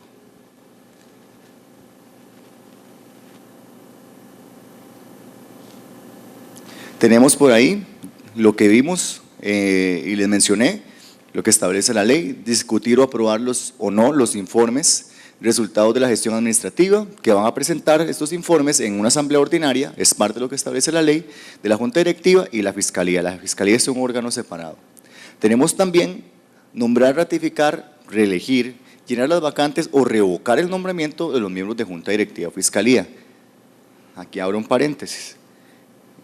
Importantísimo, las asambleas ordinarias podría mocionarse y presentar, remover a miembros de la junta directiva. Entonces por eso es que si eventualmente nos esperamos a la asamblea y solicitan remover, ¿cómo actuar en ese momento? Es por ello que en los estatutos debería estar claro el tema de qué pasa cuando se quiere solicitar revocar el nombramiento de un miembro de junta directiva, podría ponerse a nivel estatutario. Luego también tenemos tomar las medidas oportunas para el mejor funcionamiento de la asociación. Ese es el error que está ahí, que es tomar las medidas oportunas para el mejor funcionamiento de la asociación. Lo que para mí es el mejor funcionamiento, para otra persona puede que no lo sea, y entonces es muy abierto. Y este término de tomar las medidas oportunas para el mejor funcionamiento puede ser desde despedir a todos los empleados de la asociación solidarista, desde remover a todos los directores, desde dejar de prestar dinero. Estuve en una asamblea, justamente en este caso era una ordinaria donde se estaba rindiendo el informe y fruto de propiamente de este artículo, mocionaron y dijeron no, que no se presten créditos más de 60 millones de colones y que eventualmente sumadas todas las líneas. Si, por ejemplo, tiene una hipoteca y ya llegó a 60 millones, no se le puede prestar nada más. Y así lo establecieron y se lo impusieron a la Junta Directiva. ¿Por qué? Porque resulta que la Junta Directiva, por el artículo 49, puede crear el reglamento de crédito, pero como tenían justamente eso regulado, una asamblea les impuso eso y la Junta Directiva no podía decir que no.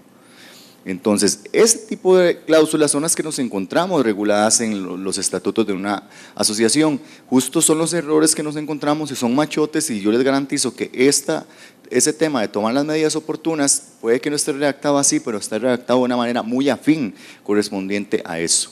Luego también conocer y ratificar o no la propuesta de distribución de excedentes que presenta la Junta Directiva. La Junta Directiva siempre va a presentar una propuesta de excedentes, de cómo repartir los excedentes, de cuánto repartir de excedentes o eventualmente si van a guardar ese monto de excedentes para capitalizarlo.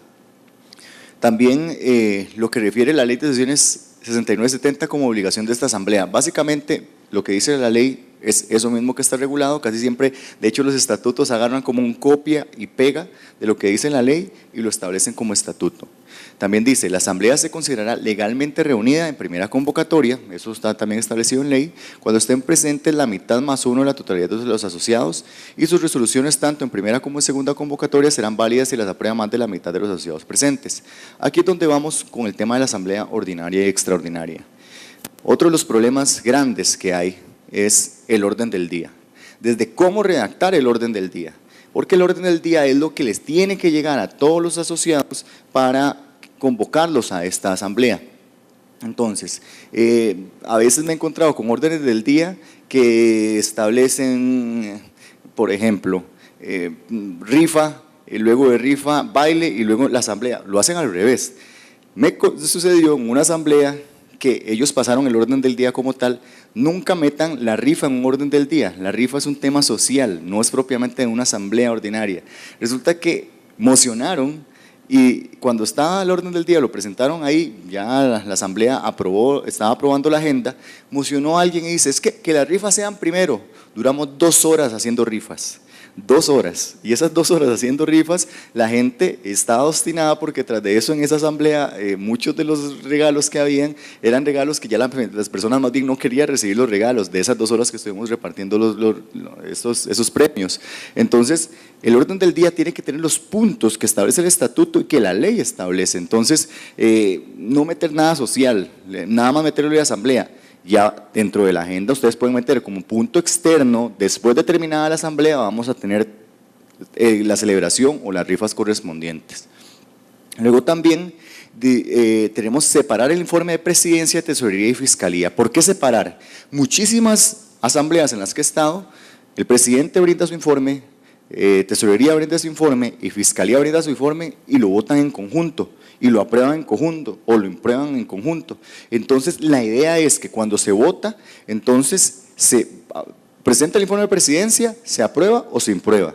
Se presenta el informe de tesorería, se aprueba o se imprueba, y el de fiscalía por aparte, porque cuando lo hacen en conjunto, puede que yo no esté de acuerdo con el informe de fiscalía o puede que yo no esté de acuerdo con el informe de tesorería. Entonces yo sugiero siempre cuando se están haciendo este tipo de votaciones que incluso en el orden se establezca de manera individual. También otro tema que ha pasado con el orden del día es que no avisan cuáles son los puestos vacantes. Entonces cuando se llega a la asamblea nos encontramos con una situación que incumplimos con incluso criterios que ya estableció la sala de lograr la paridad de género, y así se va en el Ministerio de Trabajo y uno pone una leyenda que se hizo lo posible para cumplir, pero la sala dice otra cosa muy distinta, lo vamos a ver más adelante. Luego el tema de las elecciones. Nos ha correspondido en la firma venir y ir a asambleas que dichosamente no son tantos los asociados, de repente son 300, pero he tenido que ir con 3 abogados porque el conteo es con la mano levantada. Entonces la persona dura casi 4 minutos con la mano levantada mientras vamos contando. Cuente usted las mesas de aquí, cuente usted las mesas de acá, cuente yo las del centro, para determinar quiénes son los que están votando. De repente hay otras asociaciones que entonces lo que lo hacen es con un papel, entonces está bien, se vota, se recogen los papeles correspondientes. Luego también hay otras que lo tienen electrónico, pero no lo tienen a nivel estatutario. Entonces ¿Qué les da el aval para hacerlo así? Lo ideal es que a nivel estatutario estén los mecanismos de conteo y de elecciones, si son físicas, si son electrónicas, si es público, si es privado, y entonces así poder tener claridad o certeza, o incluso dejarle la facultad a la Junta Directiva para que reglamente el mecanismo de las elecciones y que eventualmente se nombre un comité, que vamos a ver mañana los comités, cómo operan los comités y los mecanismos de los comités, además de distintos tipos de comités que pueden establecer mecanismos para las elecciones. El tema de las mociones, en el estatuto no dice casi nunca nada de las mociones. Dice que en las asambleas ordinarias o extraordinarias se pueden recibir mociones o que en la misma junta directiva puede presentar mociones. En el estatuto se puede establecer cómo se van a recibir, cómo se van a reglamentar, cuál va a ser la aplicación según la asamblea o de igual manera. Esa es una de las maneras de cómo solucionar muchos temas, que la junta directiva establezca un mecanismo y un reglamento para presentar las mociones. Ya la junta directiva lo aprobó, si la junta directiva aprobó ese reglamento, listo, y así lo tiene que respetar la asamblea porque en el estatuto está así, a menos que se presente eventualmente alguna moción para que le quiten esa facultad a la junta directiva, pero es como un tema de orden, para que las asambleas lleven un orden y lograr filtrar bien qué son mociones, porque no todas las personas tienen claridad qué es una moción, que es una moción de asamblea ordinaria, que es básicamente, eventualmente, si nos devolvemos al ejemplo anterior, podrían presentar mociones correspondientes a lo que es revocar a los miembros de la junta directiva, o eventualmente incluso presentar una moción correspondiente a los dividendos, que no los quieren recibir y que los capitalicen, entonces es una moción que se podría presentar. Distinto es que eventualmente tengamos un mecanismo para eventualmente también, o para regular lo que son las mociones. Luego el tema de la convocatoria. Me sucedió igual con otra asociación que me llamaron para asesorarlos y servir de moderador en una de las asambleas. En esa lo que sucede es que me llamaron, por ejemplo, por decirlos hoy, y yo me reuní con ellos el jueves y ellos no habían enviado la agenda al orden del día a los asociados y tenían la asamblea el lunes. Entonces ya habían pagado el hotel, ya habían reservado el lugar, pero no les habían mandado el orden del día a los asociados. Entonces tuvieron que mandarles el orden del día. ¿Por qué? Porque hay un plazo para hacer esta convocatoria. Eventualmente, el tema importante de la convocatoria son 8 días naturales para hacer esta convocatoria. Yo sugiero que la hagan con más tiempo, porque cuando se hace con esos 8 días hay ciertas situaciones que pasan dentro de esa convocatoria. De igual manera, nos ha correspondido asesorar asociaciones que hacen eventos grandísimos de 4.000 asociados, 5.000 asociados en un solo sitio, así como asambleas de asociados que son solo tal vez 100 o 50 o 300, entonces todas esas coordinaciones y todos esos puntos, las que son muy grandes las vienen coordinando desde un año anterior, termina la asamblea y ya están coordinándola, o a veces tienen contratos de 3 años antes de celebrar las asambleas para que puedan hacerse estos mega eventos. El tema de la paridad de género. En el artículo 42 hubo un voto por ahí de la Sala Constitucional, hay un caso de ASEX propiamente, que en el 2015 resolvió que ASEX como tal había cumplido todos los parámetros legales y necesarios para lograr la paridad de género. No obstante, lo que dijo la Sala es que tenía que garantizar sí o sí que hubieran 4 hombres, 3 mujeres, o 4 mujeres, 3 hombres en el caso de esa composición de esa junta, porque la junta podría tener una cantidad mayor eventualmente de participantes o directores, pero en este caso tenía que haber sido así. Entonces, ¿qué resuelve la Sala? La Sala dice, no, es que ustedes, por más que trataron, por lo más posible, cumplieron con todos los mecanismos de legalidad e incluso se postularon una gran cantidad de mujeres y una gran cantidad de hombres, tienen que garantizar cumplir con la paridad de género porque ese fue el espíritu de la ley. Sí aclaramos que hay excepciones, por ejemplo, en lugares donde solamente trabajan mujeres o lugares donde solo trabajan hombres, entonces no se puede cumplir con esa paridad de género, pero en los lugares que sí se puede cumplir con eso, se tienen que cumplir también con la paridad de género. No, la Sala hizo una salvedad y dijo, no vamos a solicitar que hagan el cambio de inmediato para no entorpecer ni causar un perjuicio a la asociación, pero sí le llamamos la atención al presidente para que convoque a asamblea como tal y se cumpla con lo que está estableciendo esta Sala. Eso fue lo que resolvió la Sala Constitucional. De igual manera, ya en el 2014 como tal, incluso ustedes consultan lo que es esta ley en la Procuraduría General, que es donde está el cuerpo normativo por ahí, y busquemos nada más que siempre sea la norma más actualizada como tal. Entonces, ahí está esa resolución de la Sala Constitucional del 2 de abril del 2014, y ellos establecieron literalmente, les leo: porcentaje mínimo de mujeres que deben integrar las directivas de asociaciones, sindicatos, asociaciones solidaristas, las cuales se reformó este numeral en el sentido que los órganos directivos de las asociaciones civiles, asociaciones solidaristas, asociaciones comunales y sindicatos deben estar integradas respetando la paridad de género de forma progresiva y siempre que ello sea posible conforme a la libertad ideológica, el derecho a la asociación y según la conformación fáctica y proporcional de cada uno de los géneros que lo permiten la asociación en cuestión. Esto básicamente lo que dice es que si la asociación o lo que les decía, si eventualmente el lugar donde están no les permite tener la paridad de género y son solo mujeres o solo hombres, entonces se tiene que entender, pero si se puede lograr la paridad de género, sí o sí se tiene que hacer por ese fallo del 2015 de la Sala Constitucional. Tenemos el tema de la convocatoria. En el artículo 28, entonces establece cuándo se tiene que celebrar la asamblea. Mínimo tiene que haber una asamblea ordinaria anual, mínimo una. Ahora, si no se cumple con esto, los asociados pueden solicitar que se convoque a asamblea. Lo que pasa es que aquí es donde hay que explicar a los miembros de junta directiva que cuando asumen el cargo, porque lo asumen y a veces no saben ni qué están asumiendo, tienen eventuales responsabilidades civiles o penales con distintas actuaciones. En este caso, si no celebran, por ejemplo, la asamblea como tal, entonces podrían responder según corresponda. Lo que corresponde al artículo 33, 8 días. Eso es el caso práctico y yo les comentaba que esta asociación solidarista no convocó a tiempo, entonces tuvo que pasarla y convocar en tiempo. Y en cumplimiento del artículo 33, porque el estatuto no lo dice, pero si el estatuto viene y dice que pueden convocar con 2 días, con 3 días, con 1 día, pues el estatuto lo dice y tiene que cumplirse. El estatuto ustedes pueden ajustar lo que corresponda porque el artículo 33 dice, en caso que el estatuto no lo diga, son 8 días, eso es lo que dice el 33. Luego 15 días luego de la solicitud, en este caso es en caso que no se haya celebrado o si los asociados también se lo solicitan, en apego al artículo 31, 1/4 de los asociados pueden solicitarle esto a la junta directiva y 15 días después de esa solicitud, entonces la junta directiva tiene que convocar o antes de cumplir los 15 días. Ahora, otro problema que se da también cuando se convoca es que no la firman quienes se establecen en el estatuto o establece la ley. En la ley se establece que tiene que estar firmada por el presidente. Ahora, en el estatuto muchísimas veces también se establece que se firma por el presidente y el secretario. ¿Y qué se hace? Que la mandan por correo electrónico. La convocatoria, como está por ahí regulado también, es que se puede hacer en cualquier medio idóneo o probatorio que compruebe que se hizo la convocatoria respectiva. Pero también tiene que cumplir con la firma. Entonces, hay 2 cosas. 1, si se firma, tiene que estar firmado por lo que establezca el estatuto y si no, por lo que establece la ley. Si el estatuto no dice nada, nos vamos a la ley. En el estatuto yo sugiero que siempre pongan a firmar al presidente y al secretario para que cumplan con sus roles respectivos. En el caso de la presentación o el envío, pueden hacerlo de 2 maneras.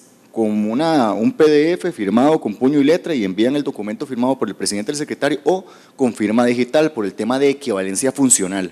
La equivalencia funcional da el mismo peso o misma validez al documento por la ley de firma digital. Entonces lo pueden enviar firmado pero por los correspondientes. De igual manera, la ley establece por el funcionario u órgano, entonces ahí volvemos a establecer órgano. ¿Qué es el órgano? Entonces podríamos determinar que hay un comité que es el que convoca y entonces el representante de ese comité podría convocar también si se establece a nivel estatutario. El medio probatorio, de igual sugerencia, que sea correo electrónico, porque hay otros medios que incluso para procesos judiciales es un poco comprobar, entonces yo sugiero que sea por correo electrónico o bien ya en caso… Tengo casos con sociedades mercantiles donde tenemos que convocar con carta certificada en el domicilio, por ejemplo, y hay estatutos de asociaciones solidaristas que tienen también eso, y tuvimos que venir y en una asamblea a hacer la reforma porque querían que se notificara la convocatoria en cada domicilio de los asociados, y eran como 400. Dichosamente se presentaron una gran cantidad de asociados, se reformó y ahora quedó que puede ser cualquier medio tecnológico que se compruebe y se puso correo electrónico y otros medios como tal. El orden del día, nada más recordar el tema de la redacción y que se tiene que convocar los 8 días antes. Luego también otros puntos de la convocatoria es el registro de asociados. Muchísimas asociaciones no llevan un buen control de registro de asociados, incluso ni siquiera tienen libro de registro de asociados. ¿Por qué? Porque hay sistemas o software que han vendido y entonces dicen, no, es que aquí registras el asociado y ya. No, todo ente, toda sociedad como tal debería tener un registro de asociados, un control, un libro, porque inclusive así lo establece la ley. No puede uno saltarse la ley porque la tecnología sí lo establece. Entonces, si la ley lo establece así, que se tiene que llevar un control, se tiene que llevar un control. A nivel estatutario usted sí puede decir, bueno, puedo tener el libro como tal y también voy a tener un soporte electrónico. Entonces, que se establezca en el estatuto. Luego también tenemos, en el tema de la asamblea ordinaria, se celebra con más de la mitad del total de los asociados y resoluciones por más de la mitad. Luego también en la extraordinaria se celebra con 3/4 partes del total de asociados y las resoluciones por 2/3 partes de las resoluciones. Ahora, en segunda convocatoria, tanto para ordinaria o extraordinaria, lo hacen con cualquier cantidad de asociados presentes. ¿Okay? Luego tenemos el tema de, puede convocarse a ordinaria y extraordinaria el mismo día, nada más que el orden del día, la redacción tiene que llevar un orden, no puede mezclarse los puntos ordinarios con la extraordinaria, se celebra la ordinaria, luego la extraordinaria o la extraordinaria y luego la ordinaria, no se pueden mezclar.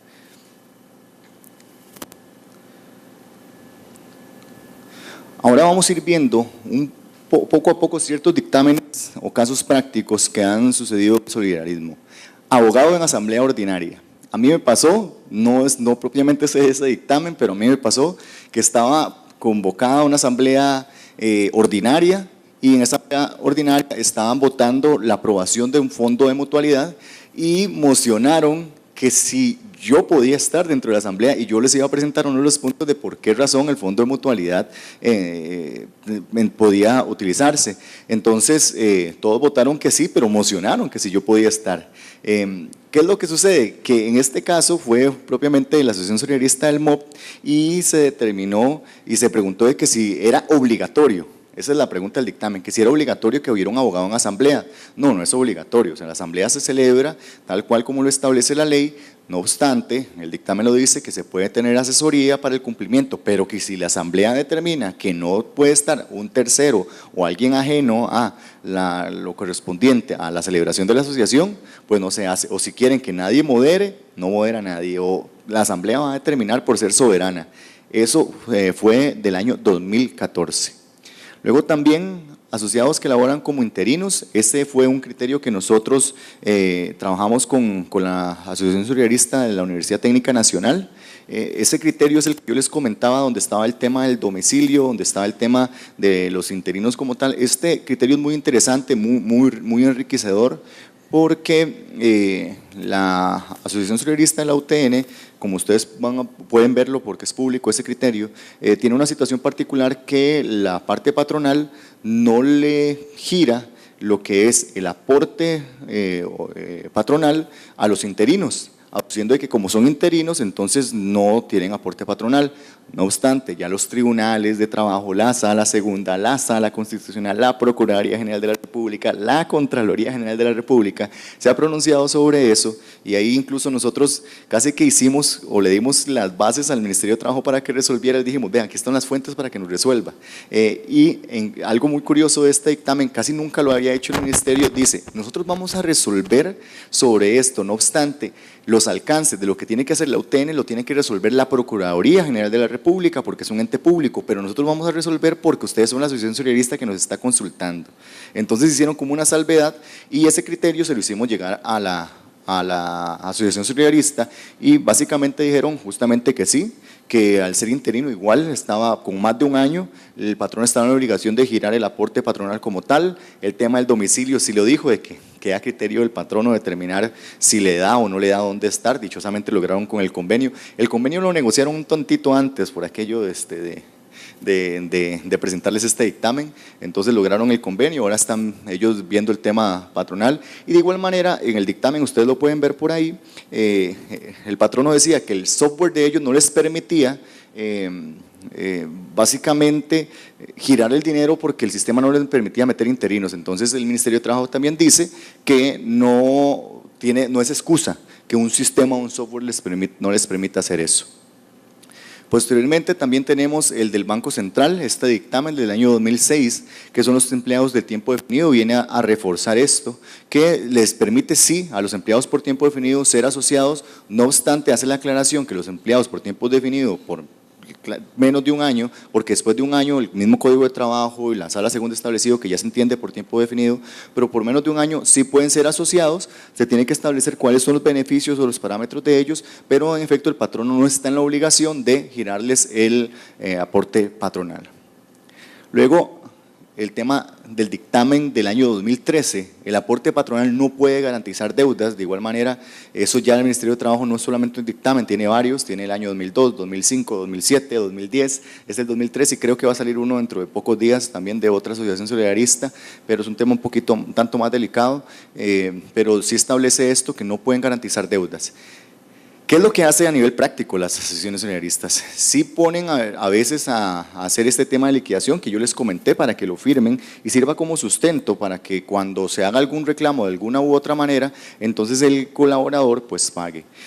Se hace ese cheque por aparte, pero se tiene que hacer esa liquidación. Si no se hace esa liquidación, nosotros tuvimos otro caso donde el juez resuelve y él establece que si se hubiera firmado una liquidación, entonces ahí sí queda claro, en evidencia la manifestación voluntaria de la persona de que se aplique a la deuda.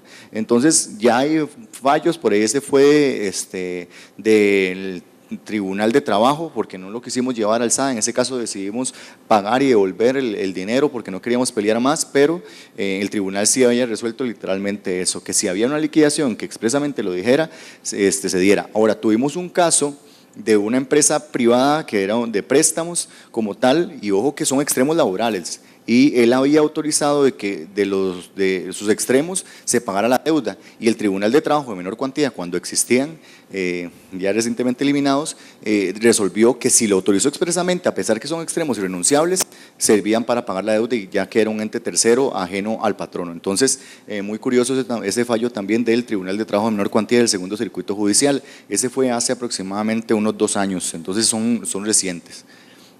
Luego también tenemos el tema de esta asociación solidarista del año 2006, en el caso del tema de adelanto de cesantía. Sí, perdón. Gracias. Es otra preguntita dirigida en esa línea que está exponiendo. ¿Qué tipo de responsabilidad eventualmente puede tener la asociación solidarista en cuanto a un asociado si finaliza la relación laboral y se hicieron los aportes a la asociación, pero ni el patrón ni la asociación se quiere hacer responsable del pago de la cesantía, si al asociado se les hicieron los aportes?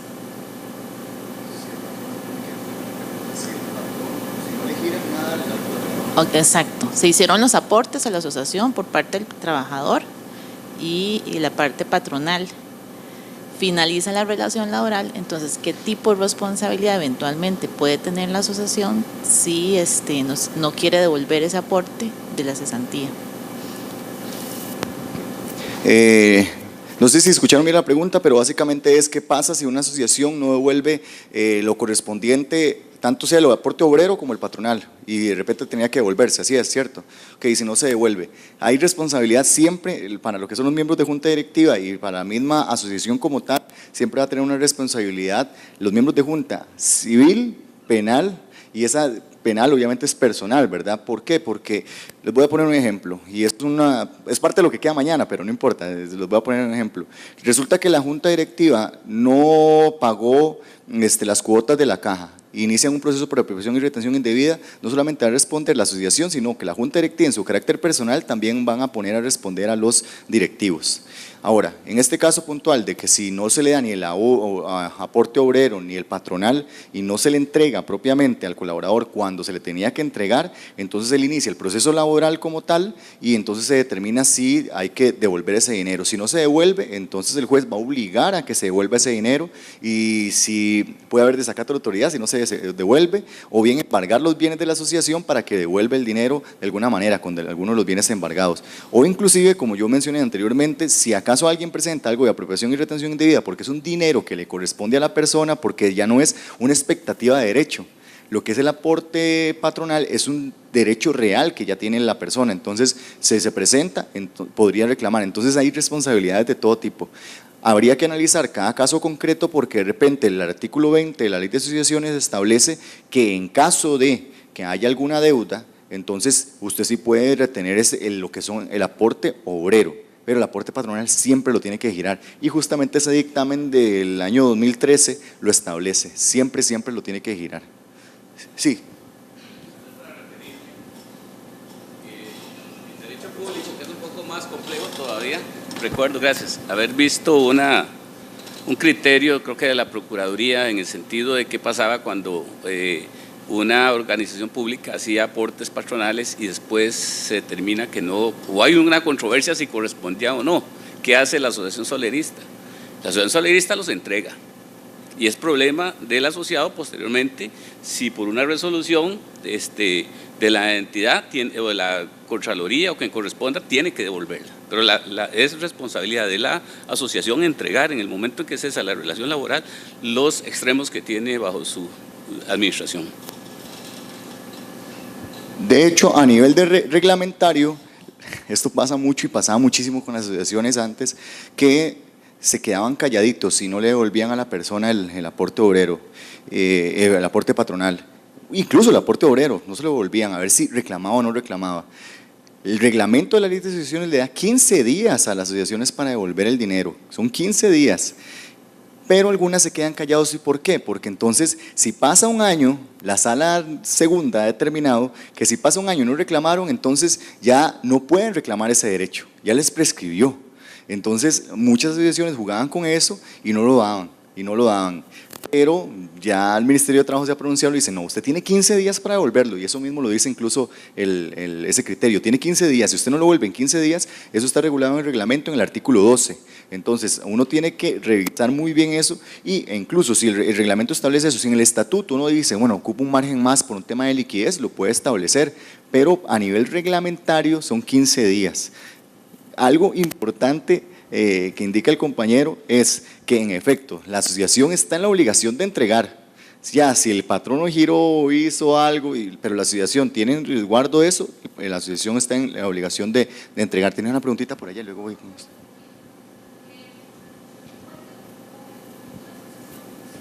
Permítame porque no le escucho. Para que la escuchen todos. Buenas noches. Si en una asociación se puede pagar en tractos a la persona, yo conozco un caso de esos, pero no estoy entendida de cómo es eso. Importante esa pregunta. No se puede pagar en tractos, la ley es clara con respecto a que se tiene que entregar la totalidad, a menos que usted llegue a algún acuerdo con el asociado y entonces el asociado acepte que recibirlo en tractos, pero si no se ha establecido que sea en tractos o no lo acepta, entonces tiene que ser la totalidad.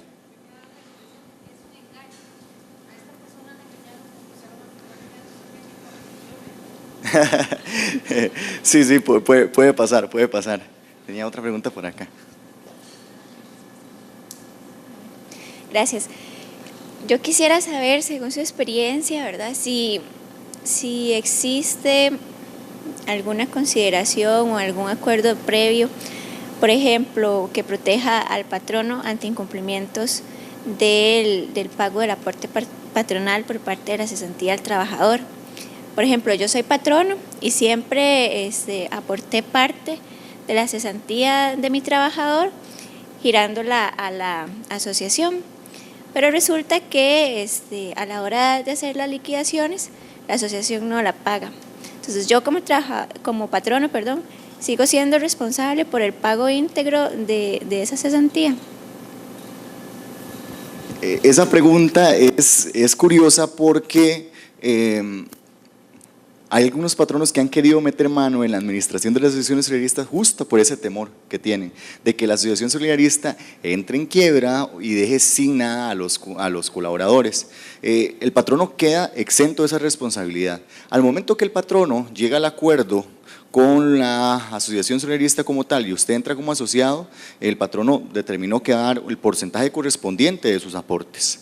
Entonces, ya no puede venir el colaborador, voy a abrir un paréntesis con respecto a eso después de responderle, ya no puede venir el colaborador a decir, no, es que el patrono me tiene que pagar porque la asociación no me pagó, el patrono me lo tiene que pagar, no puede reclamarlo porque esa es la razón de ser de la asociación solidarista, que el patrono hace un anticipo de la cesantía mes a mes y con eso ya ahí está en resguardo, ya queda en custodia de la asociación y la junta directiva es la que va a responder como tal, o la administración va a responder como tal sobre eso. Ahora, esto no quiere decir que a alguien no se le ocurra demandar y meter al patrono. El patrono paga la diferencia como tal, pero yo tuve un caso que el colaborador demandó al presidente de la junta directiva, demandó en su carácter personal a la asociación solidarista, demandó al patrono y al representante del patrono en su carácter personal para que pagaran una diferencia, era cualquier cosa, en realidad eran como 500.000 colones y demandó. Y nosotros nos opusimos, ganamos el caso y la condenaron. Difícilmente en materia laboral condenen en costas, la condenaron en costas porque dicen, no, es que aquí hubo mala fe. ¿Cómo se puso a demandar a todo el mundo de rubros que no le correspondían, que se le pagaron y por qué se puso a demandarlos en su carácter personal? Entonces la condenaron. Pero yo tuve que contestar una por una las demandas en carácter personal del presidente, por la asociación, en carácter personal del representante patronal y por el patrono. En este caso fue que me contrataron para ese caso en específico, pero el patrono al momento de aceptar y llegar a ese acuerdo con la asociación libera su responsabilidad. Tenía otra pregunta por ahí, sí.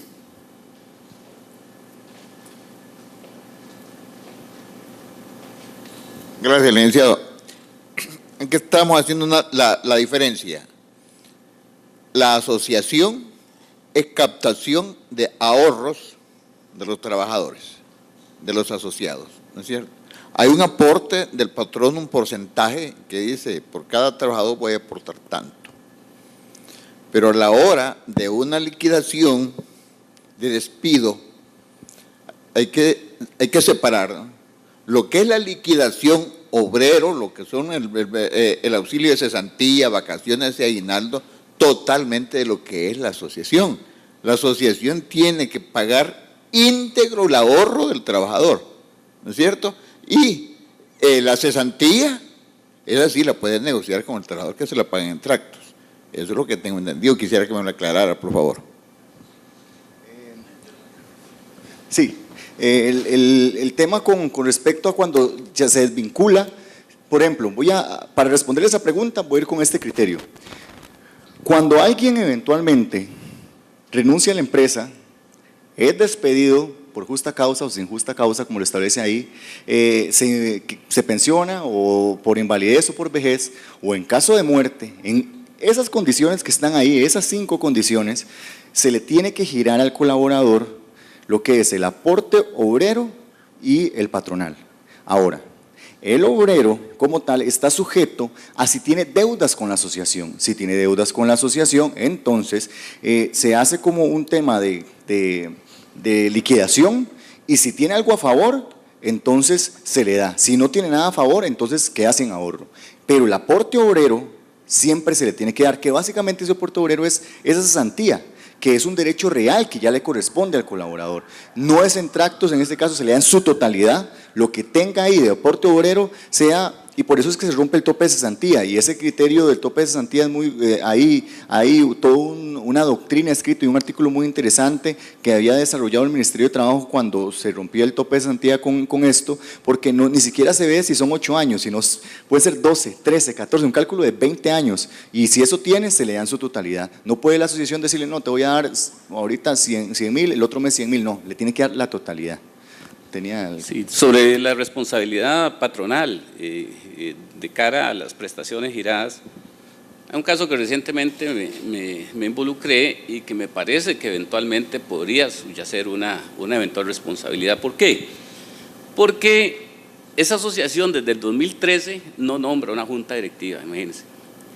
Y eso lo sabía el patrono porque hubo reuniones entre la asociación y el patrono sobre esa temática, pero el patrono mantuvo recursos humanos afiliando a todos los trabajadores que entraban y se mantuvo girando las prestaciones. En esa asociación se generó un desfalco del tesorero de una buena parte, Y otro tema que había anterior, donde uno de los dueños de la asociación le vendió una propiedad a la asociación recién creándola, haciéndola que se involucrara en un crédito, etcétera. Lo cierto es que hoy, que están casi cerrándola, no tienen la plata para pagarle a los trabajadores. A mí me parece que ahí, por la particular razón de, primero, que el patrono tiene el derecho de tener un representante patronal para ver qué está pasando en la asociación solidarista. Segundo, que no es su función poner a recursos humanos a hacer las afiliaciones, eso es un tema de la asociación. Si él la hizo, él asume una responsabilidad. Que sabía que la asociación no estaba a derechos del 2013 y siguió afiliando y trasladando recursos. En esas circunstancias me parece que podría eventualmente en un juicio que los trabajadores ganen una responsabilidad patronal. Sí, el caso está curioso y tendría que ver qué resuelve propiamente los tribunales. Sí me llama la atención y siempre le he dicho yo justamente a las asociaciones de que dividan su gestión con la del patrono, que siempre la dividan. Incluso la Caja Costarricense de Seguro Social tuvo un caso hace, creo que unos 10 años aproximadamente, tal vez un poquito más, unos 12 años, donde los condenaron solidariamente en materia laboral por un tema de las misceláneas. Ese caso fue muy sonado. Resulta que la empresa de limpieza que ellos contrataron por licitación, en este caso particular, les brindaba ese servicio, les pagaban a ellos, tenían su colilla de pago y demás, pero quien le daba las órdenes, quien amonestaba y quien sancionaba era la Caja. Entonces, cuando despidieron como a 3 o 4 misceláneas, ellas iniciaron el proceso, lo iniciaron contra la empresa que había ganado la licitación y contra la Caja, y al final condenaron a la Caja y también a esta empresa privada por ello.